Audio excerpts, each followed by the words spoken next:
안철수 의원님은 잠시 뒤 시국화연에서 다시 말씀을 듣도록 하겠습니다. 그럼 다음 순서로 정청연탁구 대인 최상용 이사장님의 인사 말씀을 듣도록 하겠습니다. 큰 박수로 맞이해주시기 바랍니다.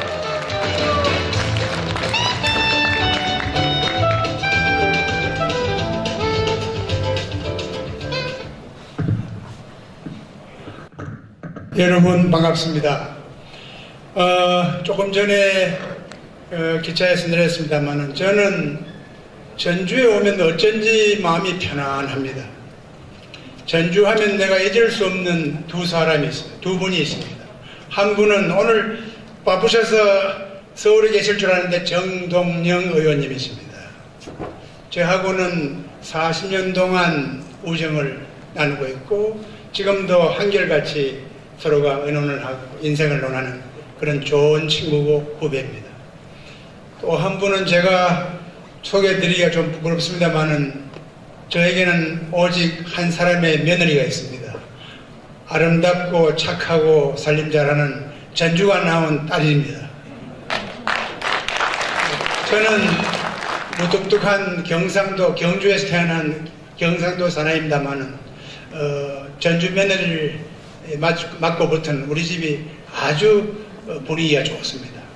남자 둘 있는데 아주 살풍경한 분위기에서 우리 전주가 낳은 우리 며느리 덕분에 제가 이만큼 나이가 좀 들었습니다만 건강하게 살고 있습니다. 오늘은 새정치 디임돌을 축하하는 날입니다. 그래서 이사장 초청으로 왔습니다. 5분 격려사에 이 많은 여러분과 무슨 말을 할까 아까 택시를 타고 오면서 느꼈습니다.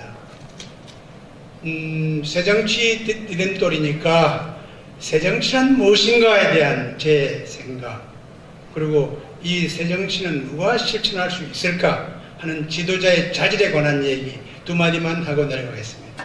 저는 정치학을 공부한 지 57년 됩니다. 아마 정치학 관련 책을 수천 권 읽었을 겁니다. 그런데 여러분이 저에게 정치란 무엇인가 이래 물으면 제가 덜렁 말이 안 나와요. 근데 오늘은 한마디로 제가 답을 하겠습니다. 정치는 정의를 실천하는 것입니다, 여러분. 이거는 저의 창작이 아닙니다. 공자는 정자, 정략, 어르신들 다 아시죠? 정치는 정의다고 했습니다. 저는 서양 정치 철학이 전공입니다. 플라톤도 같은 말을 했습니다. 여러분, 정치는 정의를 실천하는 것이다 하는 것을 우리 정동영 의원을 포함해서 모든 정치가들이 깊이 새겨주시기 바랍니다. 그러면 금방 정의란 무엇인가 하는 물음이 나오죠. 끝이 없습니다. 정의에 대한 정의에 대한 숫자가 정의를 공부하는 사람 숫자만큼 많다고 합니다. 그러나 정의는 다음과 같이 한 세 가지로 여러분 간단히 말씀드리겠습니다. 철학적으로는 정의는 공정입니다. 여러분, 우리 안철수 의원이 왜 공정성장론을 얘기했냐 하는 그 철학적인 바탕을 제기하는 겁니다. 지구상에서 정의 철학에 관한 최고의 별이 돌아가신 존 롤스입니다. 여러분, 제가 학자니까 어려운 말 한마디만 하겠습니다. RAWLS. 마이클 샌델은 여러분 다 아시죠? 정의란 무엇인가?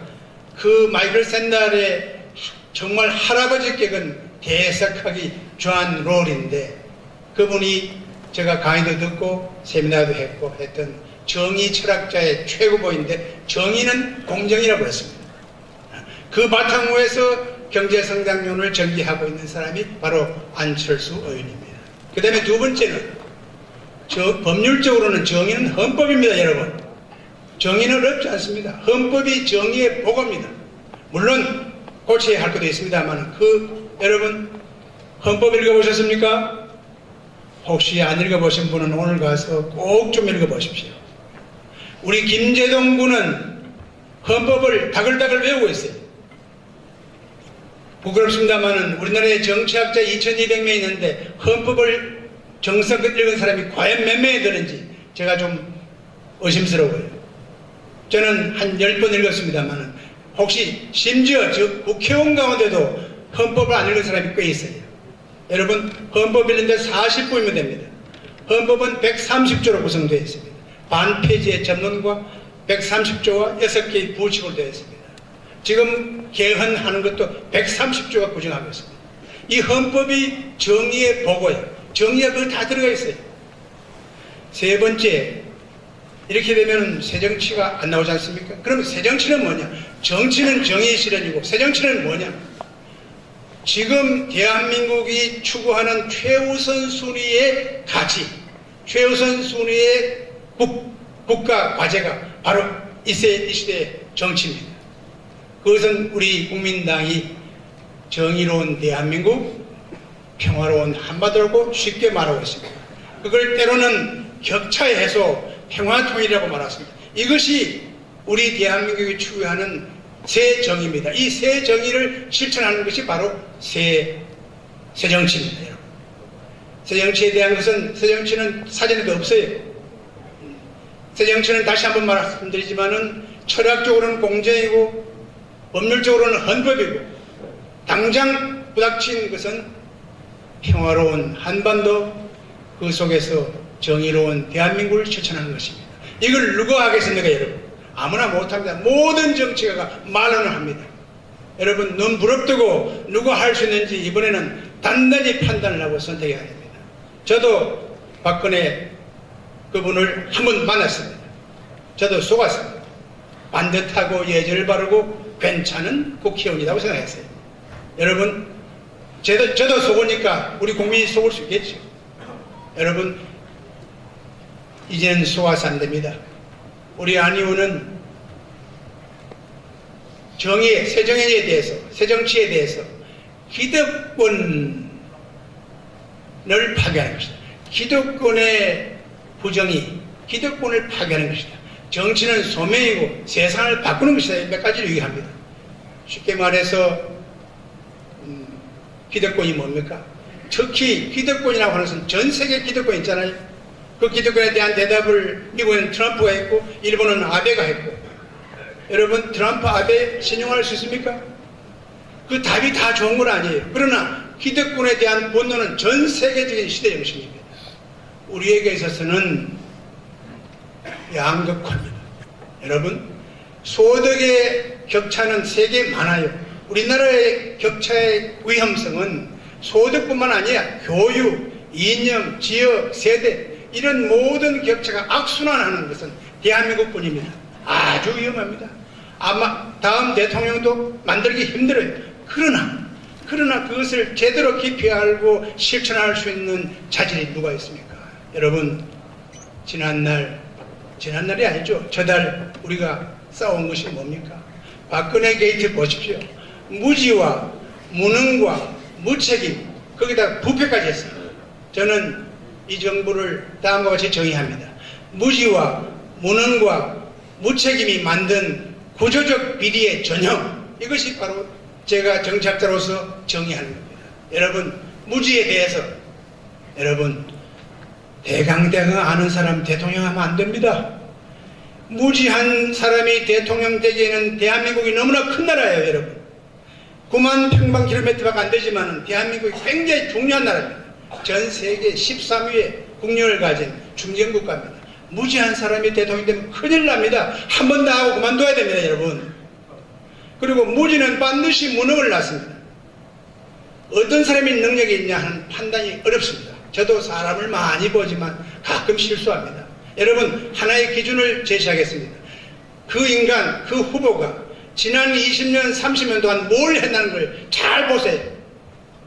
인간은 5년은 속일 수 있고 3년은 속일 수 있지만 20년, 30년 속일 수 없어요. 한 인간이 지도자로서 갖출 자질을 20년 동안 과연 준비가 되어 있냐 하는 것을 보면 답이 나옵니다. 학자라고 해서 명답을 내는 게 아닙니다. 여러분이 얼마든지 기준만 분명히 제시하면 똑바로 판단할 수 있습니다. 마지막으로 부패입니다. 아니, 우선 그 앞에 책임입니다. 여러분, 정치가 같이 할 가장 덕목이 책임윤리예요. 말을 번지르 하고 말 지킨 정치가 여러분 많이 있다고 봅니까? 잘 보세요. 말을 금방 거짓말합니다. 말의 약속을 지키고 책임을 지는 정치가 누구냐 한번 보십시오. 정치가가 제일 중요한 건 책임입니다.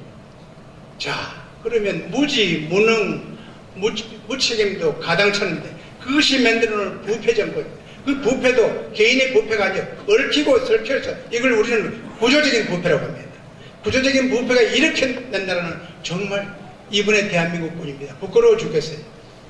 여러분, 이 부패로부터 가장 자유로운, 가장 덜 부패할 사람, 가능하다면 가장 부패하지 않을 사람을 반드시 선택해야 됩니다. 무지에 대해서 나라 안팎이 가지고 대응하는 좋은 종합적인 지식을 가지고 과거의 공공성에 투철한 사람, 중요한 국면에 책임을 진 사람, 절대 부패하지 않을 사람을 다음 지도자로 뽑아야 합니다. 여러분, 우리 국민은 위대합니다. 위대합니다. 나라를 망치는 건 되게 나쁜 지도자예요. 백성이나 민주주의 나라를 망친 역사가 없습니다. 그러나 아까 누가 말씀하셨어요? 우리 강수 교수님 말씀하셨어요. 주의해야 됩니다. 국민이 잘못 선택해도 나라가 망합니다. 그러니까 우리 국민은 위기를 기회를 만들 능력과 절망을 희망으로 바꿀 수 있는 능력이 있었습니다. 앞으로도 있고 앞으로도 있을 겁니다. 여러분, 다음 선택은 여러분의 현명하고 결단이 필요합니다. 좋은 사람 선택해 주십시오. 감사합니다.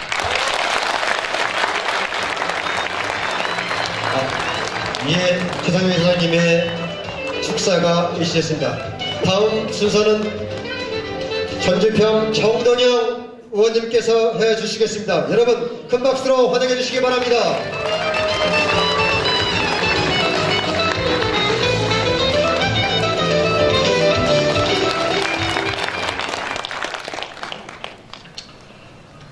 최상용 선생님이 아까 저를 후배라고 말씀하셨는데 제가 군대 제대해서 제 선생님이셨습니다. 그때 선생님 저한테 A+를 주셨어요. 그리고 제가 정치를 시작해서 저의 후원 회장님이셨습니다.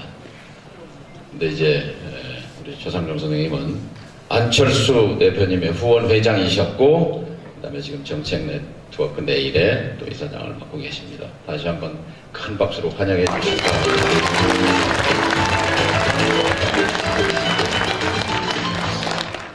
강승규 이사장님께서 얼마 전에 국회에 오셔서 오늘 행사에 좀 오라고 말씀을 하시길래 근데 태기를 잘못했습니다. 지금 이 탄핵이 어떻게 될지도 모르고 12월 10일 날 정신이 있겠습니까? 이렇게 날짜를 바꾸라고 제가 말씀을 드렸는데 오늘 보니까 태기를 기가 막히게 하셨어요. 어디 최순실한테 물어본 것도 아닌데 하여튼 날짜를 잘 잡았어요. 예, 어제로서 새정치의 걸림돌이 사라지고 이제 오늘 12월 10일 새정치 디딤돌이 시작됩니다. 사실 좀 억울해요. 이번 그 대통령 박근혜 탄핵까지 가장 일관되게 가장 힘있게 온 당은 어느 당이죠? 지도자는 누구예요? 예, 그래요. 하야, 탄핵, 퇴진, 서명운동 일관되게 쭉 왔는데 마지막에 당 지도부의 판단착오로 해서 엄청난 피해가 왔어요. 참 안타깝습니다만 그러나 저는 국민의당 또 크게 봐서 우리 정치권에 이제 국민에게 진짜로 봉사할 기회가 왔다고 생각합니다. 오늘 지금 7차 광장 촛불이 광화문에서 이제 벌써 시작됐어요. 저도 지금 이 축사 드리자마자 그냥 KTX로 이제 올라갈 생각입니다만 사실 안 대표님이 거기 가셔야 되는데 여러분과의 약속 때문에 여기 계십니다. 광장에서는 세 가지를 아마 요구할 것 같습니다. 하나는 전경련을 해체하고 재벌을 개혁하라 하는 특별기구를 만들 것이고 적폐청산 특별기구를 아마 띄울 겁니다. 그리고 시민참여 특별기구를 만들어서 요구하게 될 것입니다. 탄핵은 국회가 형식으로 했지만 형식적으로는 그러나 탄핵 발의는 국민이 한 것이고 탄핵 통과 역시 국민이 없었으면 됐겠습니까? 국민의 힘으로 한 건 맞지요? 국민의당과 우리가 받들어야 할 것은 국민의 요구라고 생각합니다. 이제 우리가 국민 요구 속으로 뛰어들어가면 정말 새정치의 날이 다시 열리게 될 것이다. 국민의당에 새로운 기회가 올 것이다. 그것을 전주에서부터 봉합부를 올리는 그 첫 전진의 날이 오늘 이 행사다 이렇게 생각합니다. 축하드립니다.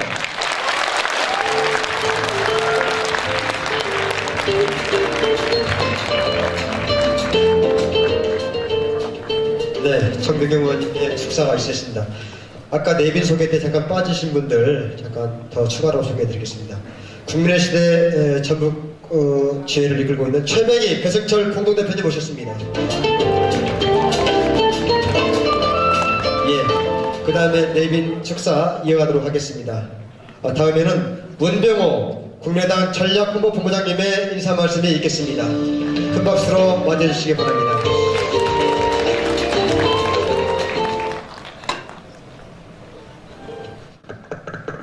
예, 인사드리겠습니다. 문병호 본부장입니다. 안녕하십니까?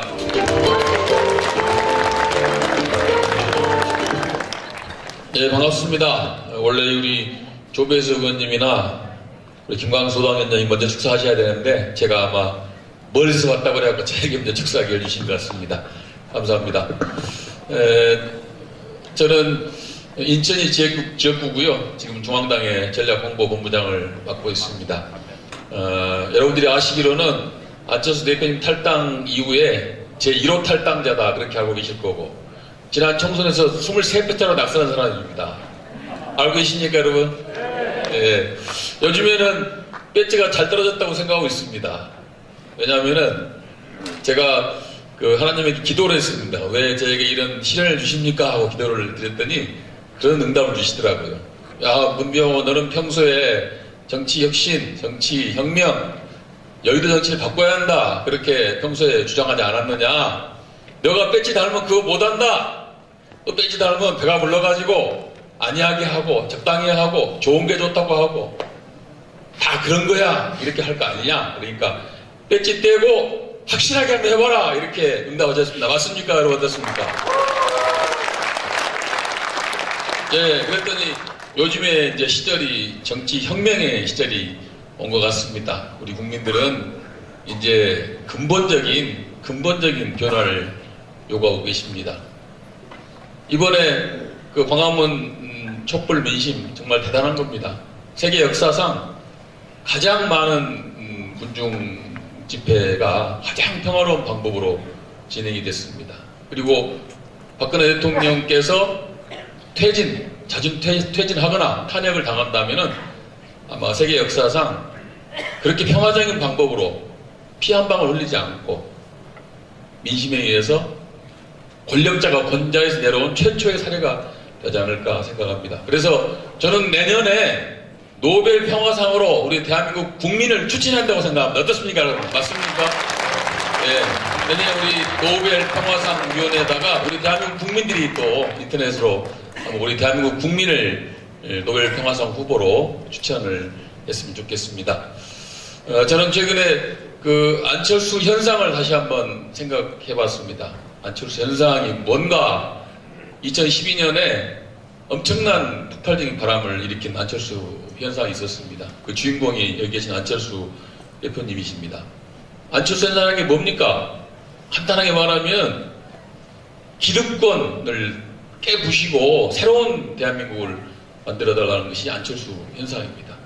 2012년에는 우리 국민들이 안철수 당시 후보가 대통령이 되길 바랬어요. 그런데 안 됐잖아요. 집권에 실패했습니다.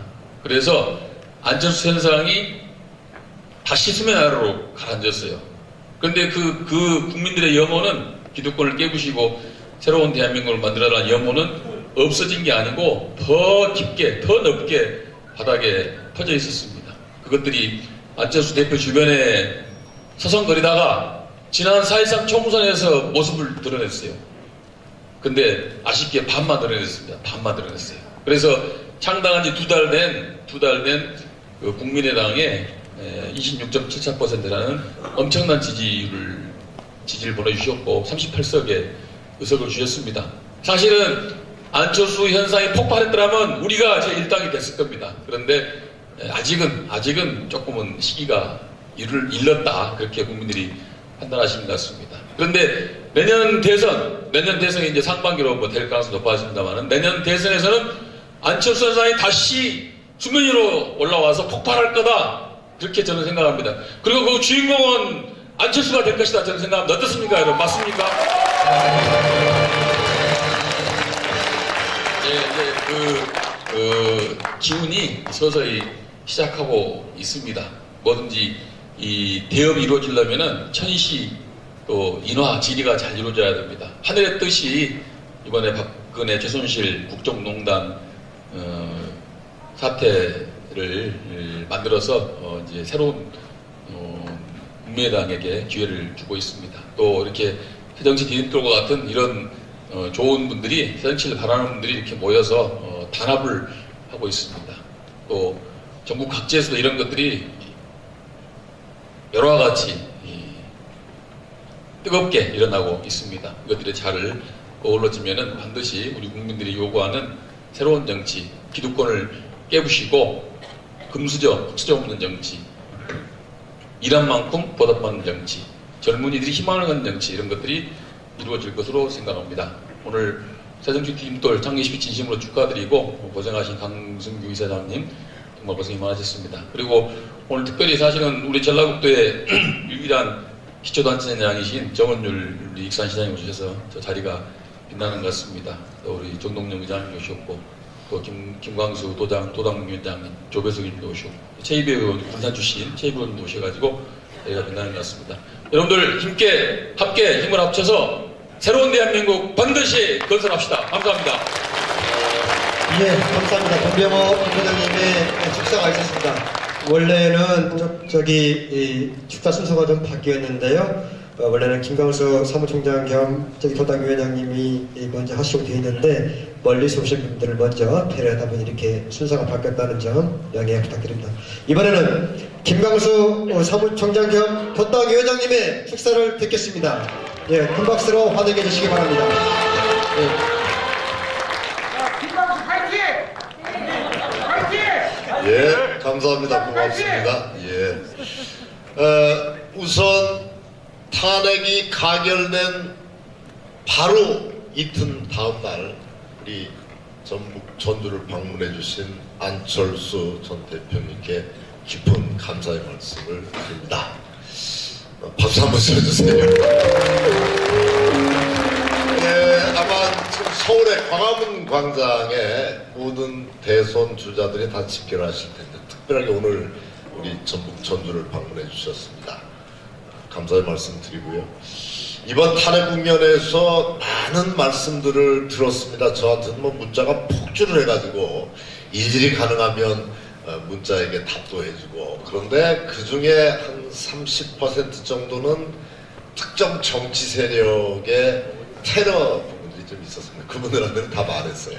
근데 정말 우려하는 마음에서, 걱정하는 마음에서 해주시는 국민들한테 다 답해 주시면 다음에 또 이렇게 이해하시고 그랬습니다. 제가 이 말씀을 왜 드리냐면 그 말씀을 하시더라고요. 똥볼은 추미애 대표가 찾는데 뒤통수를 박지원 대표가 맞았다. 맞습니까? 탄핵은 발의하는 게 목표가 아니고 가결시키는 거죠. 발의하는 게 목표고 탄핵이 부결돼도 아무 책임 없다. 그렇게 무책임해서는 수권정당으로서 올바른 자세 아니라고 생각합니다. 정말 만약에 탄핵이 2일날 투표해서 부결됐다라고 하면 우리나라의 국정 혼란 어떻게 수습할 겁니까? 정확히 이야기하면 정기 국회 안에 다시 발의할 수 없겠고 다시 임시회를 열어서 또 발의해야 되는데 일사부재리잖아요. 그렇게 되면 그 사이에 이 긴박한 상황들이 어떻게 변할지도 아무도 모르는, 그리고 여전히 지금도 박근혜는 청와대에 앉아 있을 겁니다.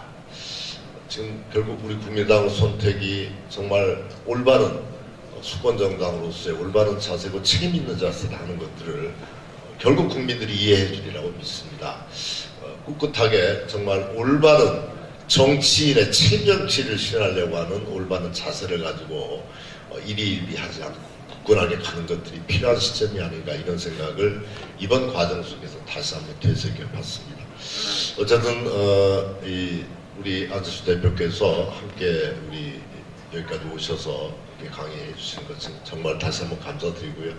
저는 개인적으로 도당위원장 맡아서 조금 지역의 이 일을 좀 열심히 하려고 생각하다가 또 갑자기 중앙당의 사무총장을 맡게 돼서 좀 능력은 없는데 너무 벅찹니다. 열심히 주어진 소명 다해서 우리 국민의당이 정말 우리 국민으로부터 사랑받고 수권정당으로서 거듭날 수 있도록 최선을 다하겠다 이런 말씀 드리고 거듭 또 이 창립총회 거듭 또 우리 강성규 우리 이사장님 또 특별하게 저에게 가까이 함께 하시는데 축하드리고 감사드립니다. 고맙습니다. 감사합니다.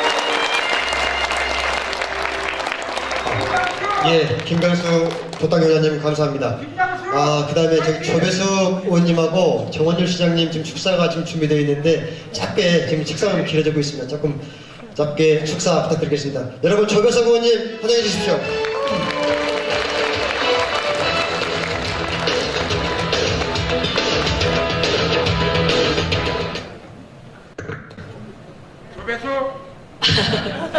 안녕하십니까. 저는 익산을의 조배숙입니다. 인사드리겠습니다. 오늘 새정치 디딤돌의 창립을 진심으로 축하드립니다. 어제 역사적인 탄핵 가결이 되었습니다. 박근혜 대통령 그 여태까지 한 일을 보면 정말 탄핵되어야 마땅하지만 그러나 우리 대한민국 헌정사에서는 참 불행한 일이 아닐 수 없습니다. 지도자를 잘 뽑아야 됩니다. 머리가 멍청하면 손발이 고생한다고 합니다. 그래서 지도자는 어떤 사람이어야 되나 좀 생각을 해봤습니다. 첫째, 아까 우리 최상용 후원회장님께서 이사장님께서 공의, 정의, 공정을 말씀을 하셨는데 정치인은 자기 개인적인 이익을 취하면 안 되고 정말 공익을 생각을 해야 됩니다. 근데 제가 안 대표님 이렇게 면전에 두고 칭찬하는 건 좀 그런데요. 제가 이런 얘기를 들었습니다. 안 대표님이 11월 5일부터 서명운동 시작하셨죠. 예, 그런데 그 여당의 정치인하고 한번 만나셨다고 그래요. 근데 그 여당의 정치인이 그 질문을 했답니다. 그렇게 서명운동에서 정말 박근혜가 지금 물러나게 되면 지금 판에서는 혹시 엉뚱하게 지금 선거를 치르면 야당에 딴 사람이 들지도 모르는데 그거는 안 대표님한테 유리한 게 아니지 않느냐 그런 얘기를 했다고 합니다. 그러니까 안 대표님께서 지금 그게 문제냐 나라가 제대로 돼야지 그런 얘기를 하셨다고 합니다. 여러분 어떻습니까? 네. 그래서 정말 공익을 우선하는 자기 개인적인 욕심보다 그런 게 정치인으로서 올바른 자세다 이렇게 생각을 합니다.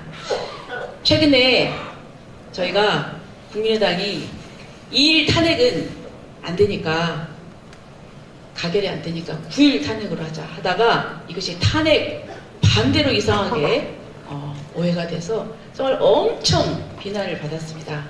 그래서 저희가 올바른 길을 가는 이 SNS에 그런 왜곡이나 이런 것 때문에 이렇게 오해되고 비난받을 수 있구나 하는 걸 보면서 사실 저희들 좀 우려스럽고 그런 생각을 많이 했습니다. 그러나 여기 새정치 디딤돌 제가 아까 우리 강순규 원장님 쭉 말씀을 들어보니까 새로운 정치의 정권 교체에 그 디딤돌이 되겠다. 그래서 이 새정치는 이 여야 양당 체제가 아니라 3당 체제다. 그래서 국민의당의 정권 교체 함께하겠다 이런 얘기가 들리는데 맞습니까? 네, 감사합니다. 그러면 저희들 이 힘을 받아서 열심히 노력해서 이제 곧 있을 대선에서 정권 교체에 앞장서겠습니다. 우린 새정치 디딤돌 함께해 주시기 바랍니다. 감사합니다. 예, 감사합니다. 네, 사실은 정원열 익산시장님과 최입의 의원님 오늘 오셨는데요. 지금 시간 관계상 지금 축사할 시간이 좀 부족한 것 같습니다. 그래서요, 다시 한번 저기 일어서셔서 다시 한번 인사 한번 해 주십시오. 네, 여러분, 정원을 인사시장과 제2배 국회의원입니다. 예, 감사합니다. 죄송합니다. 예. 그러면 오늘 1차 일부 기념식의 마지막 순서입니다. 그러면 이 마지막 순서 끝나가 바로 안철수 의원님 시국 강연으로 들어가도록 하겠습니다. 최상용 이사장님의 임원 소개를 마지막으로 일부를 마치겠습니다. 최상용 이사장님 임원 소개해 주십시오. 강석규 이사장님 임원 소개 부탁드립니다. 죄송합니다.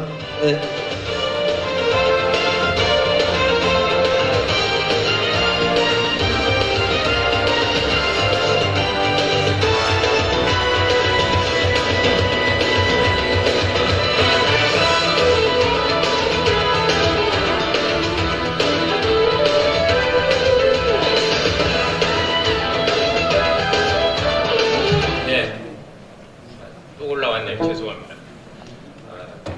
지금 새정치 디딤돌을 만들어가면서 많은 분들이 애써 주셨습니다. 그분들을 소개해야 될 것 같아서 간단히 소개해드리겠습니다. 부안지회장 겸 부회장 이병학 이사 소개합니다. 전주지회장 겸 박진만 부회장 소개합니다. 정읍지회장 부회장 박종범 이사님 소개합니다. 익산주회장 겸 부회장인 신광택 이사 소개합니다. 은산주회장 겸 부회장 김여준 부회장 소개합니다. 신창섭 임실주회장 소개합니다. 법인 사무를 총괄하고 있는 이경 사무총장 소개합니다. 법무사 겸 법학박사인 이형구 감사님 소개합니다. 홍인중개사협회 전주 완산 지회장을 맡고 있는 소정호 조직위원장 소개합니다. 위원장 박형창 이사 소개합니다. 백제 산삼 대표 박정재 소상공인 위원장 소개합니다. 즐거운 디자인 대표 전규철 홍보위원장 소개합니다. 금우연 통신 대표 김정환 경제산업위원장 소개합니다. 전주원의 농협 전무 양승엽 농어촌 위원장 소개합니다. 전주시 청년희망단 양정산 청년위원장 소개합니다. 총무국장 겸 대외협력위원장을 맡고 있는 김민중 이사 소개합니다. 네, 다 인사드리겠습니다. 한 발 앞으로 가서 인사드리겠습니다.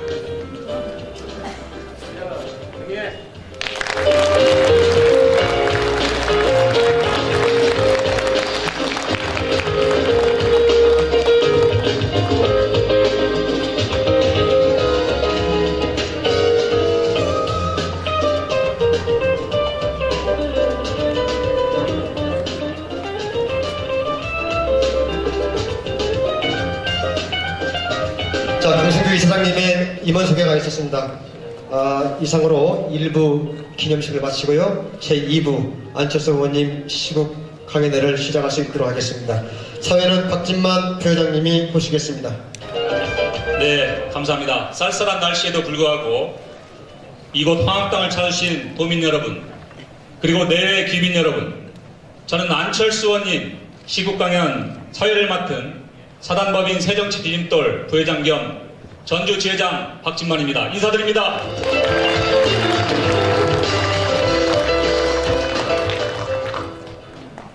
먼저 오늘 시국 강연을 하실 안철수 의원님을 영상으로 만나보겠습니다.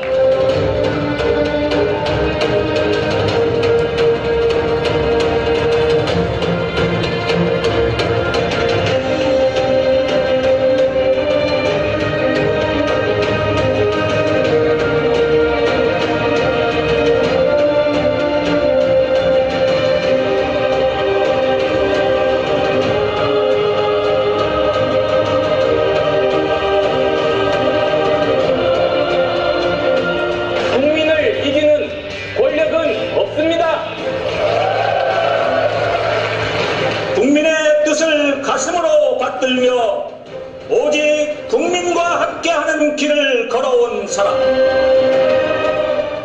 안철수 2021년 서울시장 후보와 2012년 대선 후보, 두 번의 통큰 결단으로 국민의 열망에 화답했으며 박근혜 최순실 국정농단 사건이 터지자 분노한 국민의 민심을 받들어 가장 먼저 박근혜 퇴진과 탄핵을 당론으로 정하고 박근혜 퇴진 서명운동에 돌입했으며 8인 정치회의를 제안해 다른 당으로부터 탄핵 동참을 이끌어냈습니다.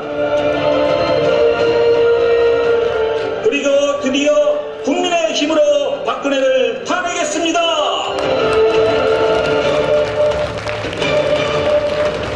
이제 안철수와 함께 시민혁명으로 새롭게 태어난 대한민국의 희망과 미래를 이야기합니다.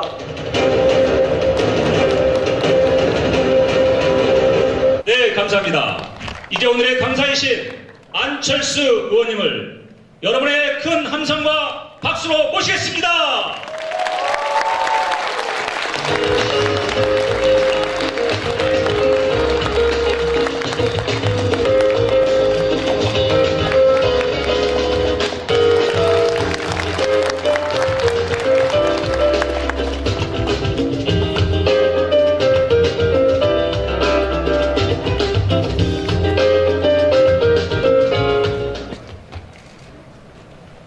아까 말씀드렸습니다만 정말 역사적인 날에 이곳 전북 전주를 찾게 됐습니다. 이렇게 주말 시간에, 귀중한 시간에 이렇게 많은 분들 직접 뵙게 돼서 다시 한 번 더 감사의 인사 드리겠습니다.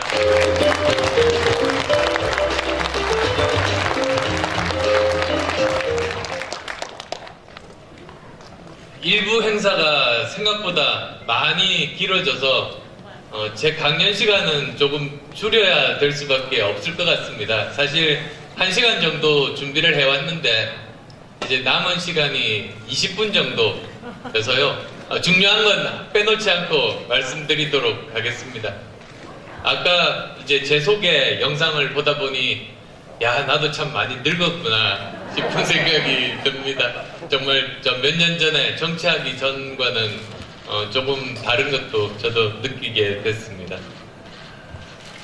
우리가 처음 가는 길을 갈 때 꼭 필요한 것이 두 가지입니다. 바로 지도와 나침반입니다. 우리가 지금 처음 가는 길을 가고 있습니다. 대한민국이 처음 가는 길을 가고 있습니다.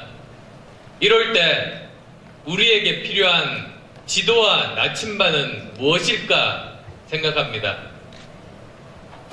이럴 때 우리가 정말로 필요한, 참고해야 될 지도는 헌법이고, 그리고 나침반은 민심이 가리키는 방향 아닌가 생각합니다.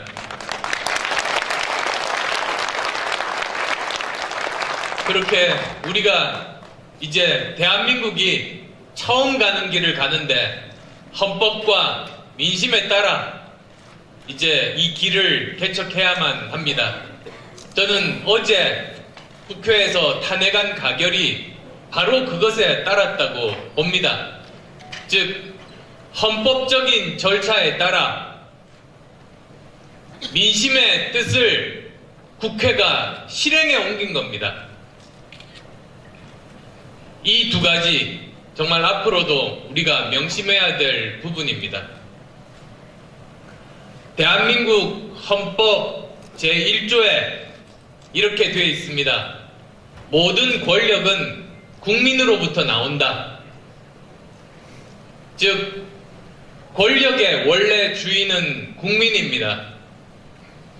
그런데 그 권력을 일시적으로 대통령에게 위임했던 겁니다. 그런데 이번에 11월 12일 시민혁명의 날에 11.12 시민혁명 때 그 권력을 다시 돌려달라고 명령을 하신 겁니다. 즉, 권력의 원래 주인인 국민이 대통령에게 위임했던 권력을 돌려달라고 명령을 하셨고 그 명령을 국회가 충실히 성실하게 실행에 옮긴 것이 바로 어제 그 결과다 말씀드립니다.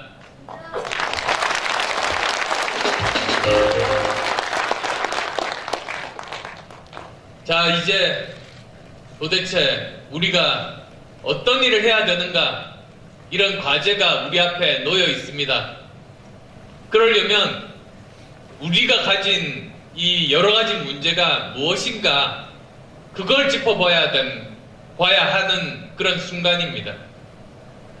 이번 박근혜 게이트는 우리나라의 모든 문제들, 박근혜 대통령이 표현했던 바로 그 적폐가 뿌리채 드러났습니다.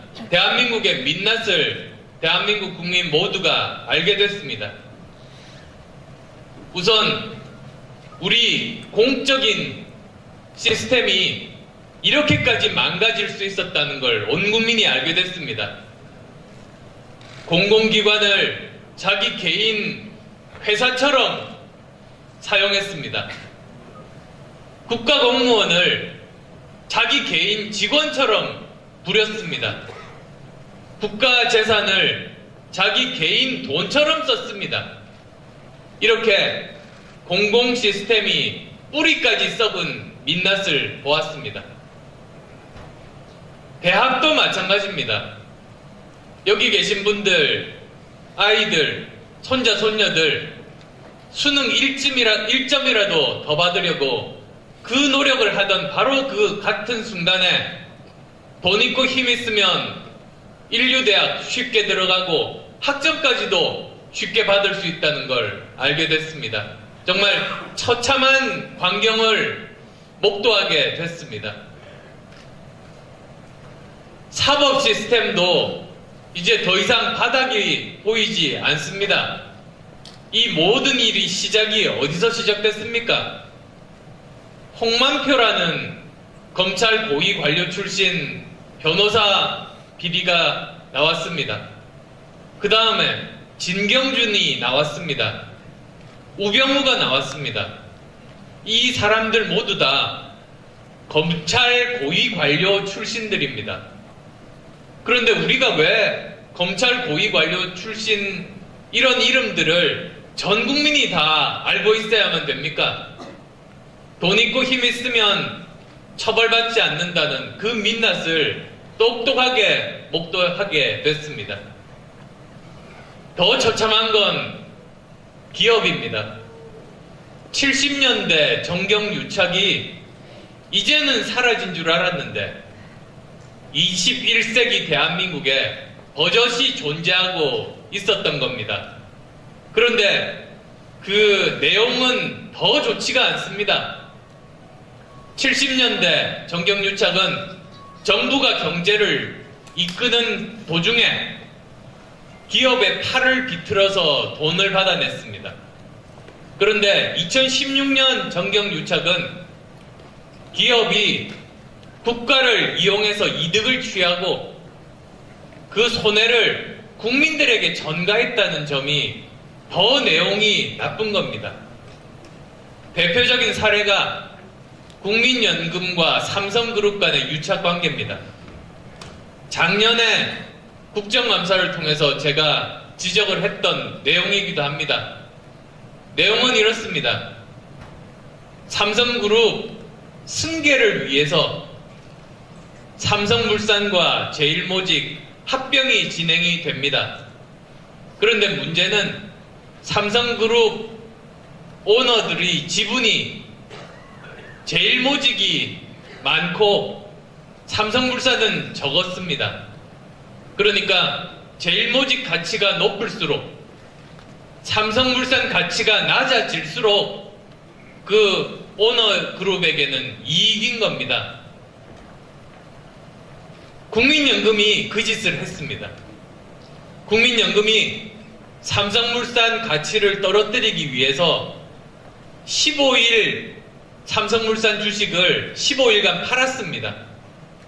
그래서 삼성물산 가치가 떨어진 그 순간에 합병하자고 삼성물산 이사회에서 결의를 한 겁니다. 그리고 그 결정은 주주총회에서 하게 되는데 또 국민연금이 그런 상황을 승인을 했습니다. 국민연금이 찬성해서 그게 그렇게 합병에 이르게 됩니다. 그 과정에 국민들이 입은 손해는 5천억 정도로 추정됩니다. 여기 계신 한 분 한 분 피땀 흘려 모은 돈을 국민연금에 납부했는데 그렇게 모은 돈이 400조 원인데 삼성그룹 승계를 위해서 국민연금관리공단에서 한 방에 5천억을 날렸습니다. 이런 짓이 허용되면 안 됩니다. 그래서 작년 국정감사 때 이 일은 그대로 묵과할 수 없다, 넘어갈 수 없다, 감사원 감사 청구를 하자고 했습니다. 그런데 새누리당 의원들이 반대해서 못했습니다. 작년 19대 국회는 절대 다수당이기 때문에 그걸 막았던 겁니다. 이제 1년 후에 지금 검찰에서 수사가 진행되고 있습니다. 이제야 수사가 진행되고 있습니다만 이번을 기회로 해서 다시는 국민 세금이나 국민연금에 손대는 사람들은 절대로 사회 복귀 못하게 해야 합니다.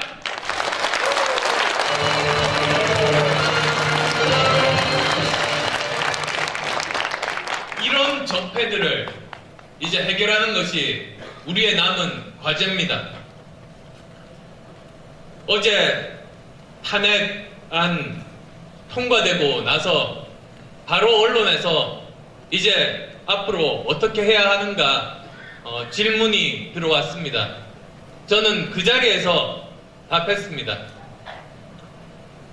이제 우리에게 주어진 과제가 굉장히 많습니다. 그렇지만 우선 국정 안정이 중요합니다. 단기간에 해야 될 일, 중장기적으로 해야 될 일을 둘을 병행해서 추진을 해야 합니다. 우선 단기적으로 해야 될 일들 짚어보겠습니다. 단기적으로는 일단은 헌법재판소에서 이 일이 빨리 공정하게 판결을 내리는 일이 정말로 시급합니다.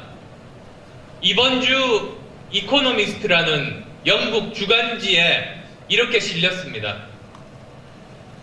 박근혜 대통령이 하루라도 더 그 자리를 지키고 있다면 그 하루하루가 대한민국의 미래에 아주 심각한 손해를 초래할 거라고 합니다. 지금 완전히 경제 컨트롤 타워, 외교 컨트롤 타워 작동하지 않고 있습니다. 그렇게 된 지 벌써 한 달 반이 됐습니다. 이런 긴 기간 동안에 하루하루 늦춰질수록 국가는 더 회복하기 힘든 상황에 빠질 수밖에 없고 이미 지난 한 달간 그 피해가 장기적으로 영향을 미칠 거라고 진단하고 있습니다. 이미 지금 그렇게 됐습니다. 따라서 헌법재판소에서는 하루라도 빨리 이 일들을 빨리 판결을 내리는 게 국익에 정말로 큰 도움이 된다는 그런 사명감 가지고 재판에 임해 주시기를 부탁드립니다.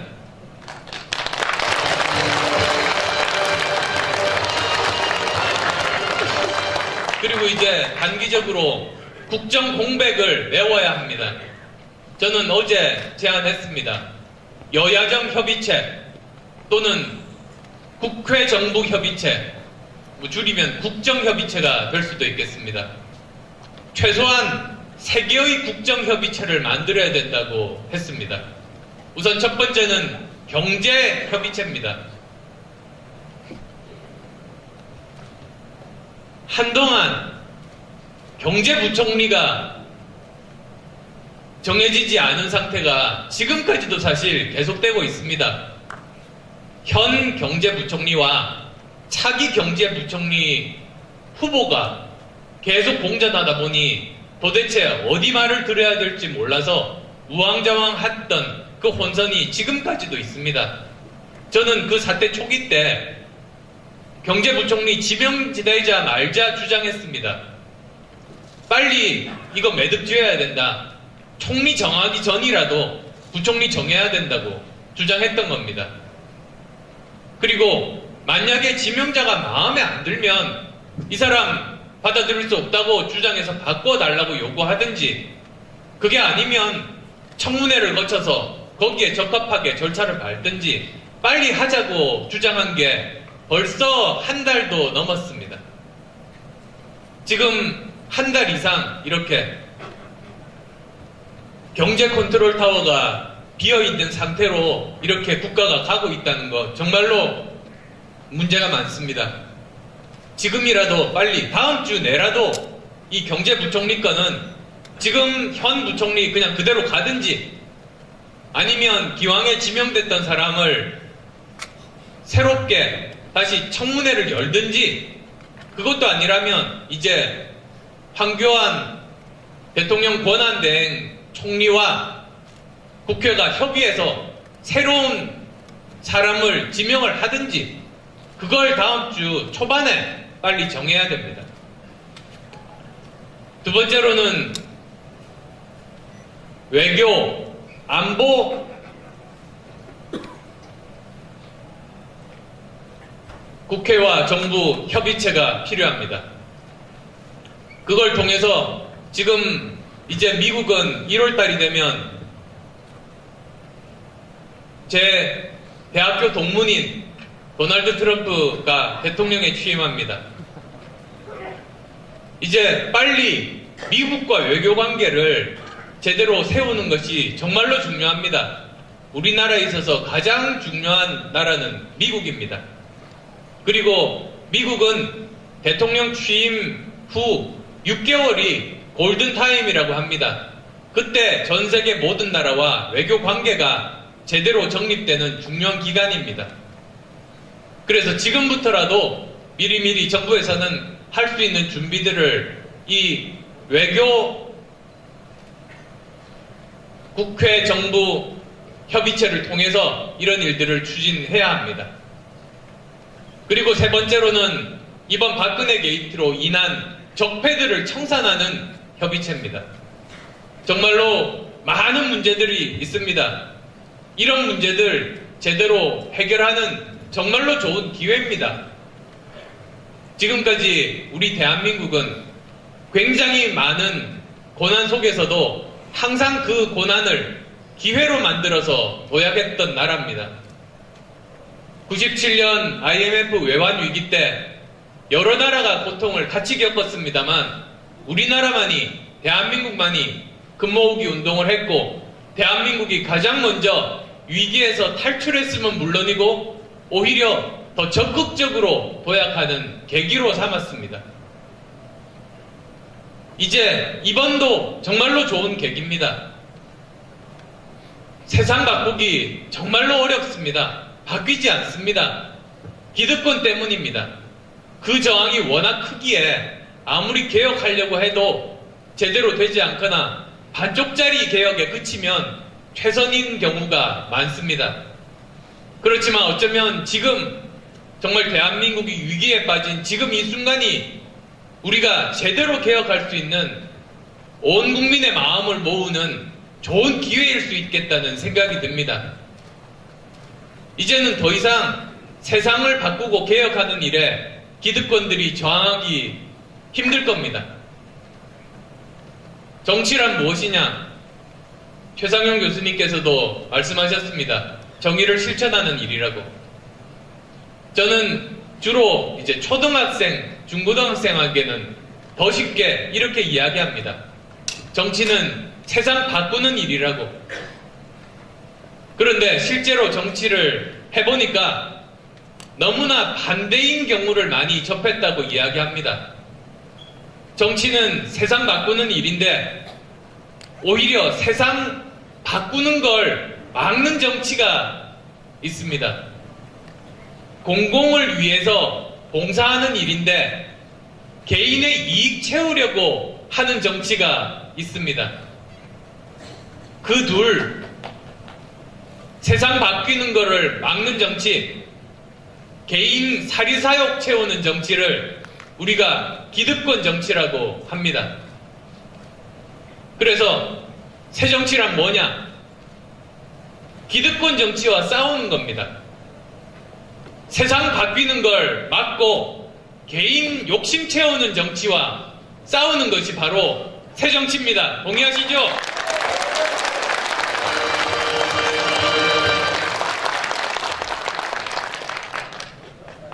국민의당 창당 목적이 바로 그겁니다. 거대 양당 기득권 정치 체제를 깨고 세상을 바꾸는 것입니다. 민생을 최우선에 두고 국회가 갈등을 만드는 것이 아니라 국민들의 갈등을 해결해 주는 것, 문제를 만드는 것이 아니라 문제를 해결하는 국회로 만드는 것이 바로 국민의당 창당 목적이고, 거기에 올해 총선에서 여기 계신 많은 전북도민들부터 전국의 국민들께서 지지해 주셨습니다. 26.74%, 제가 평생 잊지 못할 숫자입니다. 더민주보다도 더 많은 지지를 보내주셨습니다.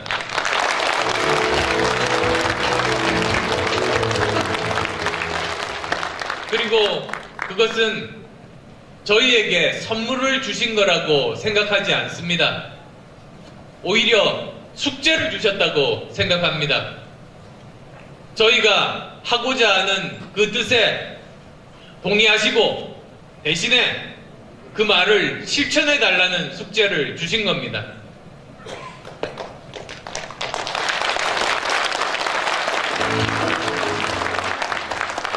그래서 세상 바꾸는 걸 막는 기득권 정치와 싸우라.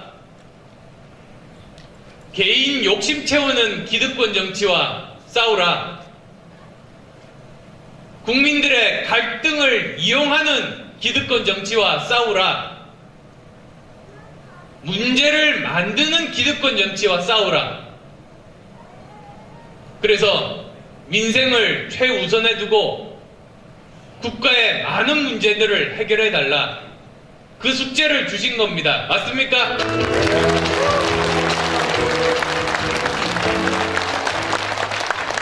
거기에 따라서 국민의당은 지난 한 달 반 10월 24일 저녁 JTBC 보도로부터 시작이 된 이 박근혜 게이트, 이 사태에 정말로 최선을 다해서 일을 해왔습니다. 그리고 저를 포함해서 국민의당 모든 구성원은 우리는 정치하는 것이 아니다. 나라 살리기 운동하고 있다. 그 관점에서 열심히 일을 해왔습니다.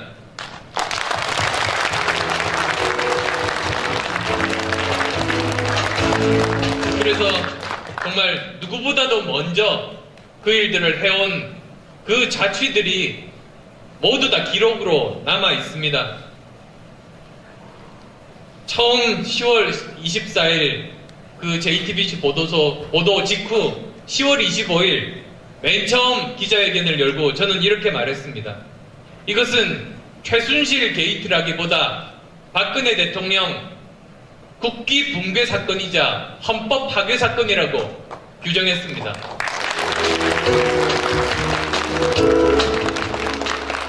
그리고 11월 2일 날 박근혜 대통령은 더 이상 대한민국 대통령이 아니다. 물러나야 한다고 공식적인 퇴진 요구를 제일 먼저 했습니다.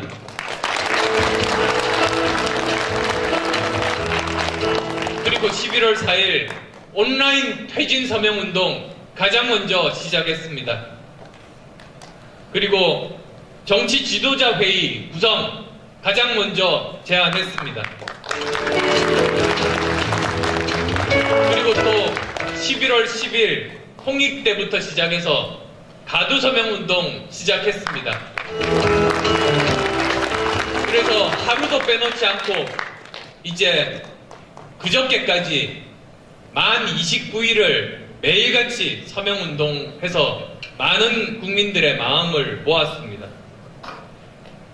그리고 또 11월 12일 집회 현장에서 이날은 시민혁명의 날이라고 가장 먼저 규정하고, 그리고 그 다음 날인 11월 13일 날 질서 있는 수습 방안으로 3단계 해법을 제시를 해서 그 당시 그 시점에서 최선의 방안이라는 많은 분들로부터의 평가를 듣기도 했습니다.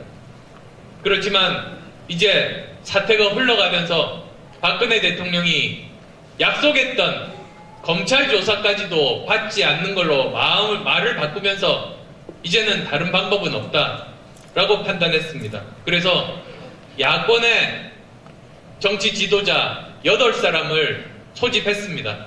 그리고 거기서 탄핵 동의를 얻었습니다. 이것이 사실상 탄핵의 3당 공조 탄핵의 제일 처음 시작을 저와 우리 국민의당이 열었다는 말씀 드립니다.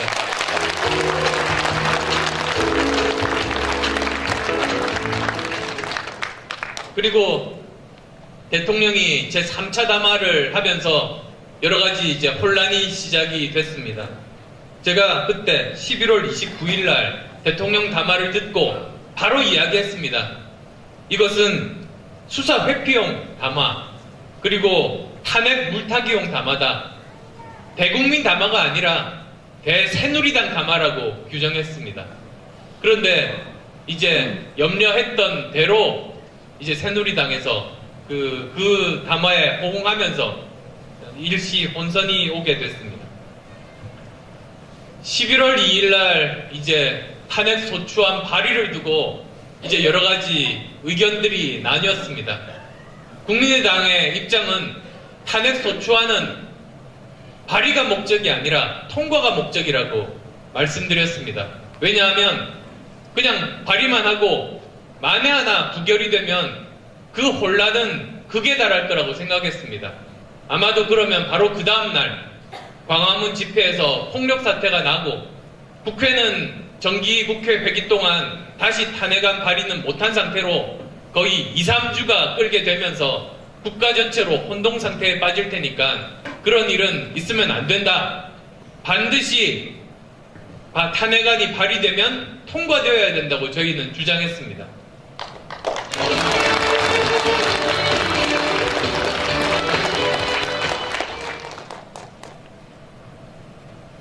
그때 이제 저는 지도부가 아니었기 때문에 제가 지도부에 했던 이야기를 이제 탄핵안 통과됐고 다 끝났으니까 이제 말씀드리겠습니다. 저는 그때 이야기했습니다. 민주당에서 탄핵안 발의를 하겠다고 하니 그 탄핵안 통과의 책임을 우리가 모든 짐을 다 짊어지고 가려고 했었던 그 마음을 이제는 내려놓고, 그렇다면 민주당이 탄핵 발의를 하겠다면 우리가 거기에 동참하자. 대신에 탄핵안은 발의가 아니라 통과가 중요하니까 우리가 통과를 위해서 짊어지었던 짐을 내려놓고 민주당에게 드리자. 그래서 이렇게 이야기하자고 제가 그랬습니다. 탄핵안 발의에 동참하지만 그러면 더민주에서 책임지고 통과시키라. 만약에 부결되면 이것은 민주당의 책임이다. 그렇게 하자고 제가 주장을 했었던 겁니다. 그렇지만 여러 가지 상황상 우여곡절들이 있고 혼선이 있었습니다. 그런 혼선들은 이제 다 지나갔습니다. 아마도 이제 자욱한 안개가 걷히고 이제 결과가 나왔으니까 지금 상황에서 국민들이 이 상황을 객관적으로 평가하시리라고 믿습니다. 이 정도로 이제 오늘 강연 그리고 그동안의 그 탄핵 관련된 경과에 대해서 말씀을 드렸습니다. 경청해 주셔서 감사합니다. 큰 박수를 주시기 바랍니다. 네, 감사합니다. 안철수 의원님. 저도 사회자로서 1시간 상여 분량을 준비했는데 이렇게 빨리 마치게 돼서 정말 아쉽고요. 특히 질의응답 시간을 갖지 못한 데에 대해서 여러분 이해해 주시기 바랍니다. 그렇지만 이 건 하나 해야 되겠어요. 안철수 의원님 잠깐만 앞에 서셔서 저 관중을 향해 주십시오. 우리나라는 지금 잠깐만 일어나 주실래요? 예. 어떠한 어려움 속에서도 국민과 국가를 위해서 용기를 잃지 말아달라고 큰 박수를 보내주시기 바랍니다. 감사합니다.